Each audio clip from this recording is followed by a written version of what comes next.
from outside, the spiritual person looks extremely boring because he is not doing that which worldly people are doing.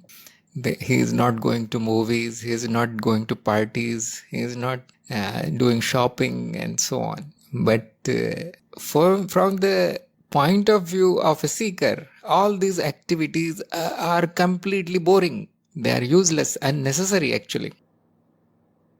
But their internal life is very interesting. So they are reading, they are talking to other seekers, they are spending time with their guru, they are doing retreats, they are visiting ashrams. That is highly interesting. They are learning more things. Okay, path of knowledge is done. Let me do something else.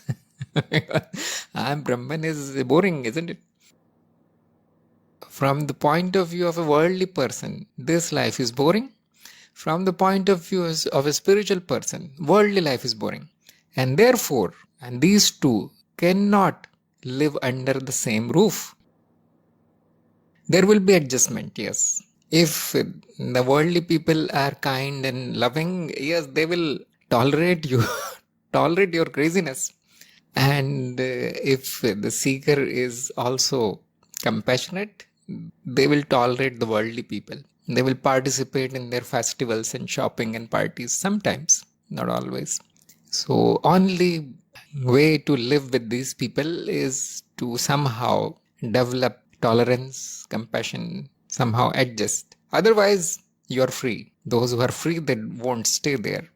And the worldly people, if they are free, they will leave you immediately. So this will happen with your friends because they are not dependent on you. You are not dependent on them. It is friendship. As soon as they see that you are totally boring now, and whenever you speak something which is like French to them, Chinese to them, if they don't understand, the friends are the first to leave because they are not bound. Then comes family members, and then the final karmic bonds are broken. It is very fortunate that this happens. What if people become attached to you that you are a spiritual person? I'll just worship you from today. They don't leave you. That will become a big problem for the seeker. It is so fortunate that it naturally happens that people distance themselves from a seeker. They think you have gone crazy, and immediately their mentality and their thinking changes about you. And friends usually think that he's useless now. Business people think, oh, no profit here, so on. It is very lonely at the top.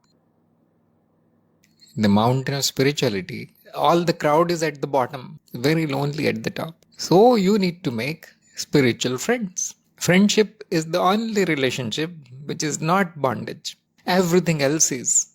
It is called Maitri Bhav in Sanskrit. This is chosen properly for a seeker. We don't call it love. We don't call it anything. We call it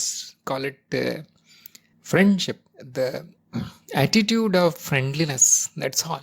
And only a spiritual person can have this kind of thing. Detached contact. That is most interesting. That is free of any burden. So are these worldly people capable of understanding even one word of what spirituality is? What is Maitri Bhava, whatever? No. So it is surely a sign of progress that people are seeing you differently and they are going away. Surely a sign of progress. Now, you don't need to be in that situation. You can be with spiritual people. Usually they are not boring, but they are also not very interesting. Not so interesting because they don't talk that much. And they are very independent. So you say, let's go here, let's go. They say, no, I have my own business. I have my own goals, jobs, my own practice. So they do not actually. It is very difficult to remain in that kind of old lifestyle. It is impossible. So from outside, it will look like that the seeker has become lonely, like their life has nothing in it. And actually, whatever happens there is very natural. They don't have any desires now. So the worldly person will think, yes, it is over for them. But it is natural outcome. But a seeker is never bored.